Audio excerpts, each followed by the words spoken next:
What's good, everybody, man? You already know who it is, but it is your boy, Jerry Fit, and we are back to react with what's new on the 2, man. Today, we got another educational video, bro. Other day, we just reacted to 100 men versus gorillas, or 100 men versus one gorilla to see who would win. We're back with the infographic show to see UK outraged as this drug turns streets into war zones. Now, I am familiar with some UK lingo, and I am familiar with UK culture, as I do have some friends from the UK myself. As you go to college, you meet people who are from all over the place. So I have a couple friends who are from England, or live in that sort of area. I have a friend who's currently staying in Wales. Shout out my dog Bella. She plays field hockey out there. So yeah, man. I don't really know much about like the drug culture out there. Like I watched Top Boy, obviously, and so I know like lingo from that shit. But like as of recent, I haven't paid attention to any like crazy like drug or street news from there because I haven't been seeing any. So it was really interesting when it popped up on my feed. I thought it'd be a good reaction to try to see what's going on out there. But yeah, man, let's see what this video is talking about. And like always, if you have anything you want me to just react to, just let me know in the comments and I'll react to it. You already know, most consistent reactor on this too. Under overhead as the woman dives for cover under a car. Heart pounding, she thinks she's safe until she locks eyes with an aggressive snake, coiled and ready to strike. The reptile lunges at her face. She rolls away just in time, scrambling toward a doorway, only to be met with giant maggots oozing from the walls. Screaming, she claws at her face. It's disgusting. With stinging red ants. As the helicopter swoops down, hell? she stumbles into the street, ripping at her clothing, desperate to shake off the Is this like what the infection. drug feels like? Shoppers watch in stunned silence as she spirals into full-blown hysteria. And the woman actually paid for this experience. Yep. You're going to learn all about this madness in today's episode of the infographic show. What do bath salts do to your Oh shit! That story isn't the opening to a low-budget horror movie. It's based on real events. This terrifying episode was pulled straight from the hallucinations of a 34-year-old woman from Stoke-on. So this is a real story? In many areas in the country plagued by severe deprivation. The woman had taken monkey dust, the kind of bath salts that the press says turns heavy users into psychotic zombies. Before we Stay away from hard drugs, man. Don't do any drugs, man. USA, where we had a Stay so-called sober. Miami face eater. Let's take a look at the world's growing synthetic drug problem.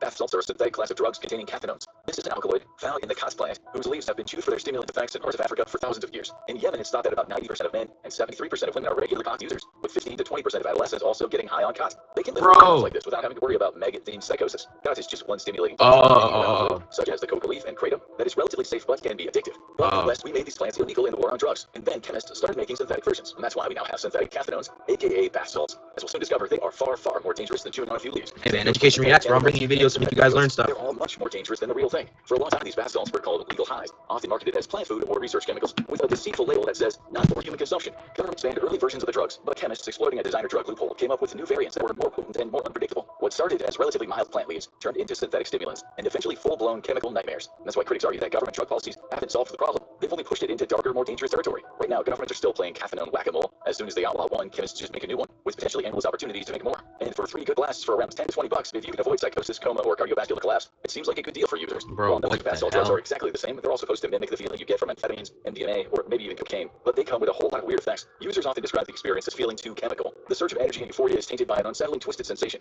Mark Ryan, director for the Louisiana Poison Center, wrote in the JAMA Journal, take all the bad attributes of ecstasy, PCP, LSD, cocaine, methamphetamine, lump them together, and that's what you get with bath salts. Why would anybody ever want to do that? Because of their dangerous and unpredictable adverse effects. As for users, they often report hating that twisted feeling, but their cravings make them want more, sometimes until a binge ends with a trip to the psych ward. If that sounds irrational to you, you have to understand the effects. MDPV, a very powerful bath salt we'll discuss later, is more potent than cocaine, almost by a factor of 10. Like coke, it binds to the brain's dopamine transporters, but when you stop taking it, it leaves your neurotransmitters all out of whack, which is why people feel they need more. Monkey dust users say that when taken in small amounts, it makes you feel like some amphetamines. You're more alert, there's some euphoria, you get chatty, and there's a little tingling at the back of the neck. But then you taste some more, and, well, you can become very agitated. As sweat pours from your forehead and your heart pounds, the high takes a dark turn. Agitation spirals into panic, confusion, aggression, delusions, and vivid hallucinations. And as you'll see throughout the video, it doesn't stop there. Self-destructive behavior, severe paranoia, and the ultimate nightmare for any drug users, full-blown psychosis. Don't do drugs, man. This brings us back to England, a country where one type of bath salts, monkey dust, has been making waves over the last few years. The media has called it a zombie drug that can give users superhuman powers. The media likes to exaggerate for clicks, which creates a stigma around drug users. But truth be told, monkey dust does have some rather extreme adverse effects. Monkey dust, also known as NDPHP, comes in crystals, so it looks like sugar, but with an orange tint. Users snort it, smoke it in a pipe, or wrap it in cigarette papers and swallow it. The high can last for up to 4 hours, but usually much less. At maybe 2 to 3 hits for a bag, costing around $15, it provides a cheap and quick hit for users. The downside is, well, everything else. Let's now get back to the 34-year-old woman from earlier. She lost her house, her husband, and her children to monkey dust addiction. After a binge, she went wandering around the country in a state of psychosis, covering many miles, only to be picked up a week later in her pajamas and slippers. She was subsequently shipped off to a mental asylum. She's completely been out of it, running from people she thought were chasing her. She summed up the drug by saying, it eats you inside out. In Stoke-on-Trent, one of the UK's many former industrial How do they even wean you off of something like that? That's some crazy shit. Don't exhibit superpowers like the tabloid press likes to say, but their paranoia and delusions, along with aggression, can make them very hard to control. There have been cases in the UK of people jumping off buildings, burning down houses, fighting with police, and even eating glass. Bro, eating glass? Bro, that makes zero sense to me. So you're cutting up your entire mouth with every bite that you're taking, bro. You're like just cutting up your entire mouth, bro. Like the first 3 sound normal, like jumping off buildings, burning down houses, fighting with police. Cause like I mean that's what drugs do. But like eating glass, my nigga, like bro, how is that like? What? Is like a paranoid that makes you do that shit, bro? But in case you think the users might be exaggerating, we can look at a study in the UK which tells us hospitalized users suffered from tachycardia or a fast heartbeat, rhabdomyolysis or muscle death, hypertension, tremors, respiratory disorders, hyperthermia, coma, migraine, and seizures. Talking about violent behavior, let's take a look at the so-called Miami Face Eater. On May 26, 2012, 31-year-old Rudy Eugene was seen next to a mutilated homeless man on Miami's MacArthur Dock. Bro, I don't even want to watch what he's about to say next, bro. Are you kidding me? I don't even want to watch what he's gonna say next, dog. Bro, he ate a homeless dude's face off.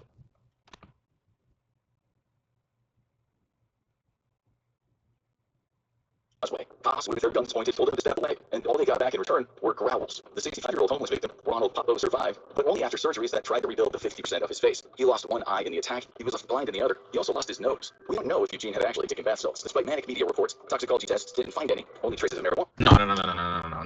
No. This is fuck. Do not blame the ganja, bro. I'm not gonna stand for this. I'm not gonna stand for the ganja, dude. The ganja hate, bro. Are you kidding? This dude just ate someone's face off. Who cares that if there's no drugs in the system? Clearly, then something's wrong with this dude, bro. Oh my gosh, bro. In 2012, bro, how come I never heard about this?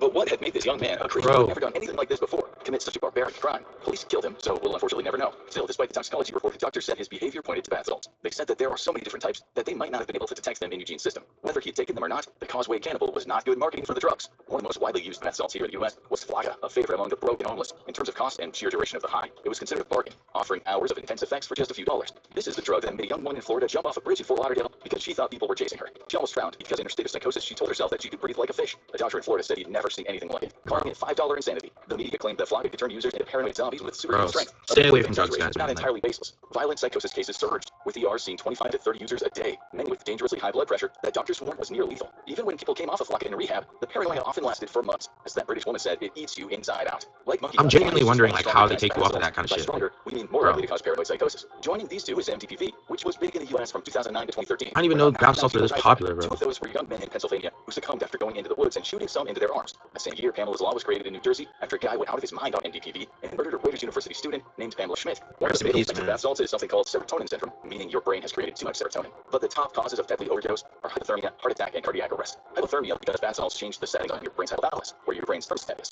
If a person does overdose, there is currently no antidote for caffeine toxicity, but Valium or another benzodiazepine will likely be administered for agitation and depression. For serotonin syndrome, some benzodiazepine will likely be given along with a serotonin antagonist. One of the problems is it's not always easy to know how much you're taking or what kind of bath salt you just stuck in your overworked glass pipe. In the UK, when 26 batches of monkey dust seized by the cops were tested in a lab, purity ranged from 31% to 90%. Bro, that is so scary, bro. It's like, dude, like they're saying here, man, if you take too much of that shit, like you're basically dead, you know what I mean?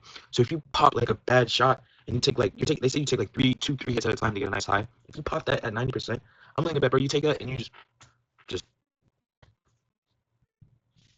I don't know, I've never done drugs before, so I don't know. But dude, that's like crazy, bro, to think about. And like now you're chasing different highs, you know what I mean? Stay away from drugs, man.